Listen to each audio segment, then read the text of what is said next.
Good evening once again. Day 72 of the Biden administration, and there is new bombshell reporting about Florida Republican Congressman and Trump acolyte Matt Gaetz.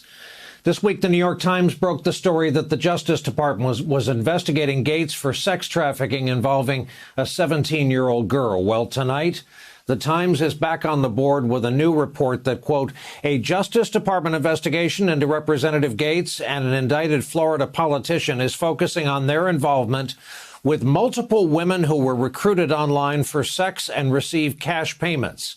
Investigators believe Joel Greenberg, the former tax collector in Seminole County, Florida, who was indicted last year on a federal sex trafficking charge and other crimes, initially met the women through websites. Mr. Greenberg introduced the women to Mr. Gaetz, who also had sex with them.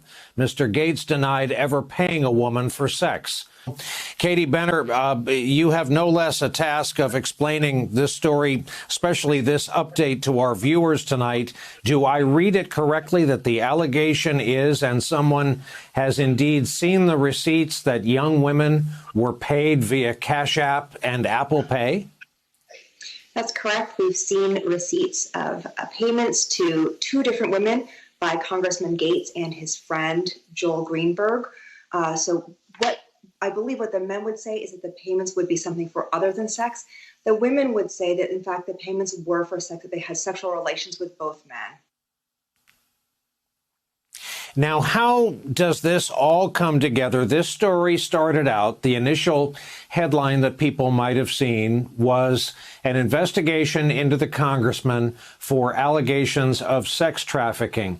The congressman countered with an elaborate story about his father wearing a wire, an extortion attempt. Now you and Mr. Schmidt come in tonight with this further detail about what may be the congressman's private life and where it might intertwine with ethics considerations, if not the law.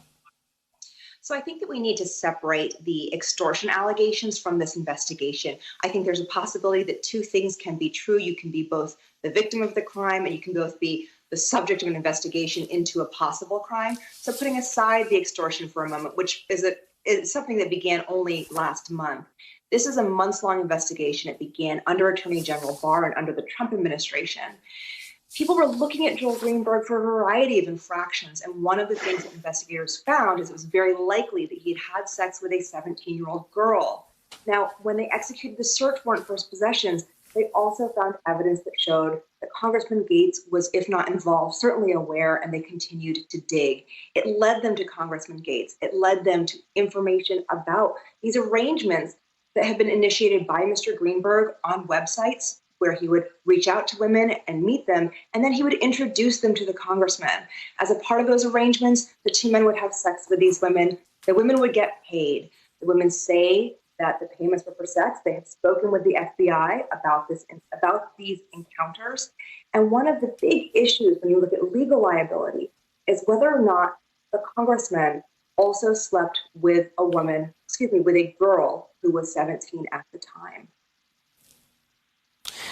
Professor, over to you. A couple of points. Everyone's innocent until proven guilty. At the same time, none of this looks good. The congressman is one of the most bombastic members of the House of Representatives. The congressman is engaged to be married. But to you, the question becomes, what is the legal jeopardy on how many fronts that he is facing? Soliciting sex workers is typically a state, not a federal crime. So if it's just that Gaetz has on his own solicited people for sex in exchange for money, that's not a crime that federal prosecutors will be interested in. It's a case for the Florida district attorney. But as Katie has reported, Gaetz is reportedly being investigated for violating federal sexual trafficking laws in a case involving a 17-year-old. That is a serious federal crime. And there may be a separate investigation of someone who's allegedly trying to extort Gaetz and his family to make the Justice Department investigation go away. Even if that's true, Brian, it doesn't shield Gaetz from criminal liability. Gaetz can be the perpetrator of one crime and the victim of another. But Gaetz really has to be worried about this third investigation of Joel Greenberg. That's the Florida official and good friend of Gaetz, who's already been indicted for child sex trafficking. And the reason Greenberg is a problem for Gaetz is because he's violated his bail. So he's locked up in jail in Florida pending his trial. He's got a lot of incentive to cooperate in an investigation of Gaetz. The feds have already probably come calling to Mr. Greenberg in his Florida jail cell to see what he knows about Gaetz and if he wants to make a deal. Ashley Parker, with thanks for your patience, over to you. While your beat is the White House and not the House, you have been known to cover all of Washington with ease. So here's the question. What will this mean for Gaetz standing in the House, at least short term? What does it mean for House leadership, Kevin McCarthy, and the party overall?